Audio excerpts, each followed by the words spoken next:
आज 26 जानेवारीला पुण्याची कशी वाट लावली आहे हे दाखवून माझी देशभक्ती दाखवतोय. बघा आता हा रोड जातो विमाननगर टू येरवडा. आता या रोडवरून एक डिवायडर पण डिवाईड केलेलं नाही आहे किंवा अशी सुविधा नाही आहे पादचारी लोकांना की ते या रोडवरून या साईडने किंवा तिकडच्या साईडने जाता येईल. ही बाई बघा आता रेड साडीवाली कशी गेली ती बाई. तिचा ॲक्सिडेंट होऊ शकतो की नाही होऊ शकतो.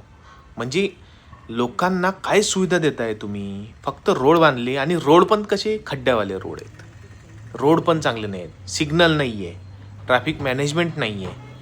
कसं करायचं. म्हणजे लोकांना हातात जीव मुठीत घेऊन रस्ता क्रॉस करावा लागतोय.